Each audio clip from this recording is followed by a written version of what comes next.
Permisi ya Pak. Oke Mbak.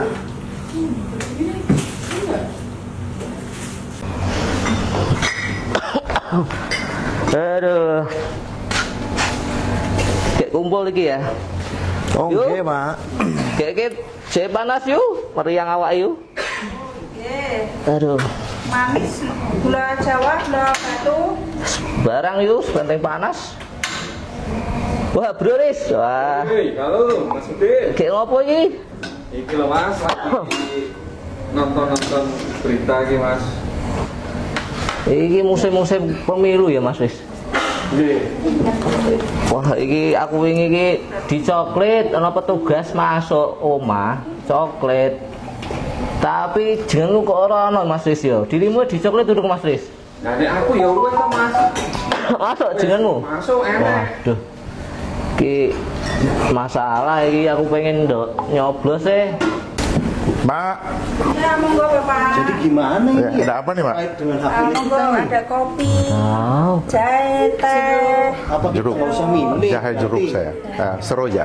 Ada milih mau buat apa Mas? Lo Mas. Oh, nggih, Ya, Pak. isi. Oh, Manis nggak Pak? Seroja tanpa gula dah, Pak. gimana ini? Tapi kayaknya serainya nggak ada ya? Gimana orang kita nggak Hanya jahe sama jeruk aja ya? Oh, nggak apa-apa lah. tahu penjelasannya juga ini. Nah, Jahenya jangan jahe bubuk ya? Padahal udah lama di Bantul Mas. KTP ya ada. Nama saya juga ada di situ lama di Bantul. Kok kenapa kemarin dicoklit kok nggak masuk daftar pilih? Iya, di perumahan saya juga banyak ini yang nggak masuk. Yang jelas 17 tahun atau sudah menikah itu berhak ya, untuk masuk di data sebagai pemilih, ya, calon pemilih. Nah, proses untuk pendaftaran calon pemilih ini panjang. Ya, kalau kemarin masih dicoklit, sekarang masuk di Mutarli. Ya saya ini karena kebetulan aja ya, karena punya teman juga yang apa? Oh nggih, ya. Ini asli ya, bukan ini ya, bukan sasetan ya. Asli Pak. Asli ya, oke. Matur nuwun Mbak. Jadi tinggal nanti bagaimana teman-temannya, mas-masnya, kalau memang dalam tahapan coklit kemarin karena nama nggak ada atau apa, sekalipun dalam daftar nanti nggak masuk, pada akhir nanti masuk diakomodir karena ada aturan yang memberikan ruang, yaitu di DPK. Yang penting punya KTP, tapi tahapan ini masih panjang. Sekarang masih di tahap Mutarli, ya. Bapak Ibu bisa ya mengajak ya teman-teman yang lain, tetangga untuk datang. Untuk melaporkan itu minimal sekarang kan petugas penyelenggara pemilu baik itu dari KPU maupun Bawaslu itu kan sudah sampai di tingkat desa kelurahan. Ya, ya. Gitu. Jadi tinggal datang aja ke Lapornya desa. kemana Pak? Ya lapornya ya ke itu ke PPS, ke petugas pemilih setempat. Ya mereka berkantornya itu di kantor desa, kantor kelurahan. Ya. Nah, tapi biasanya itu melalui RT setempat. Ya dibutuhkan juga keaktifan lah. Jangan kita tunggu. Kalau sekarang udah tahu bahwa memang dalam coklit itu nama udah nggak ada dan nggak apa, ya udah harus segera aktif. Nah itu kok kemarin kan di coklit nggak ada Pak. Kira-kira kalau saya lapor itu bawa apa aja Pak ya? Biar diterima laporannya Pak.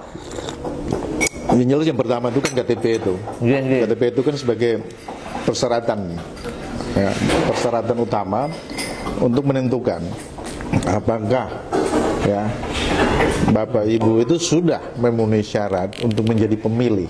Ya. Nah, karena yang tadi saya bilang ya, untuk menjadi pemilih itu kan minimal 17 tahun atau sudah pernah menikah. Iya. Nah, jadi orang 15 tahun juga ya, tapi kalau udah menikah ya dianggap memenuhi syarat gitu. Nah, bawa KTP dan kakak. Siap. Kalau KTP saya punya Pak. Nanti kakak saya siapkan di rumah Pak. Tapi ini ngomong-ngomong semuanya KTP Jogja atau jangan-jangan? Nah ini Pak, saya ini nih ya Pak, apa? Jadi Wah enak juga nih. Nah, KTP saya ini Bogor Pak, tapi saya sudah jual rumah di sana. Terus saya udah tinggal 2 tahun sama anak istri. Nah ini udah tinggal di sini tapi belum beli rumah, jadi belum sempat ngurus pindah KTP juga. Nah, ini gimana ini Pak terkait nanti saya milihnya bagaimana ini? Jadi yang pertama karena KTP Bogor. KTP Bogor yang jelas berarti hak Bapak untuk didata sebagai pemilih ya sesuai dengan KTP. Karena bicara soal DPT, ya daftar pemilih tetap basisnya itu adalah KTP. KTP. Nah, gitu. Nah, tentu Bapak harus ngecek lagi di Bogor. Karena pasti Bapak udah terdata sebagai pemilih di sana, tapi apakah pada saat coklit petugas ya, dari KPU itu sudah melakukan pencocokan dan penelitian itu di tempat Bapak atau enggak? Apalagi kalau misalnya pada saat coklit itu Bapak ada di Jogja, ya pastilah nggak masuk. Jadi butuhlah proaktif kita. Berarti saya ngeceknya kemana? Ke RT saya yang dulu atau ada aplikasi yang bisa saya ngecek itu Pak? Ada enggak? Aplikasi ada dari KPU yang saya tahu sih. Saya juga nggak terlalu tahu banyak-banyak. Tanya aja di PPS di tempat tinggal Bapak sekarang kan, pasti mereka tahu tuh, mereka bisa membantu untuk mengkomunikasikan. Oh iya Pak, berarti intinya kita didorong untuk aktif terkait dengan kita terdaftar atau tidak sebagai pemilih, dan negara itu mengakomodir setiap kita untuk bisa memilih. Ya. Oke, baik. Berarti nanti saya mau ke PPS di daerah saya ini. Tak lapor aja Pak sama petugas di desa nanti Pak. Ya, boleh ada salurannya. Siap. Tapi ya jangan sampai justru melakukan tindakan-tindakan yang di luar aturan.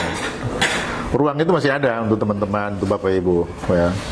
Kan ada tuh RT RW, mereka paham itu, mereka tahu itu. Jadi kalau memang ada yang belum apa, datanglah ke RT RW-nya kan.